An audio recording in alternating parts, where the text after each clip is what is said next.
Samantala, isa na rin si Senator Erwin Tulfo sa mga pangalang inilutang ni Senate President Tito Soto na posibleng pumalit kay Senator Ping Lacson bilang chairperson ng Senate Blue Ribbon Committee na siyang nag-iimbestiga sa maanomalyang flood control projects ng DPWH. Ito'y matapos tanggihan ng ilan sa mga unang na shortlist na senador ang bakanteng posisyon na iniwan ni Lacson. Magbabalita si Raymond Tadpaas.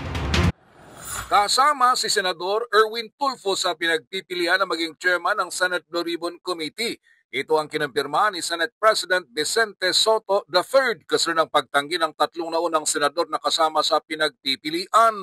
Ayon kay Soto, kasama si Senador Erwin dahil siya ang vice chairman ng Blue Ribbon Committee. May expertise at experience sa investigative journalism at matapang. Magdedesisyon ng majority bloc kung sinong magiging chairman ng Senate Blue Ribbon Committee na papalit kay Senador Panfilo Ping Lacson sa gagawing caucus na ipinatawag ng Pangulo ng Senado ngayong araw. Nauna nang tumanggi sina Senador J.V. Hercito, Senador Raffy Tulfo at Senador Kiko Pangilinan na mapasama sa pagpilian na maging chairman.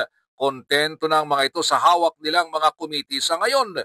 Nagpasalamat si Senador JB at Senador Raffy na napasama ang kanilang mga pangalan sa mga original choices.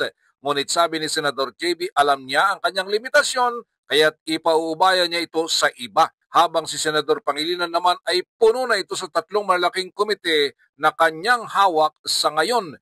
Ito ay ang Senate Committee on Agriculture, Food and Agrarian Reform, Justice and Human Rights, at Constitutional Amendments and Revision of Codes.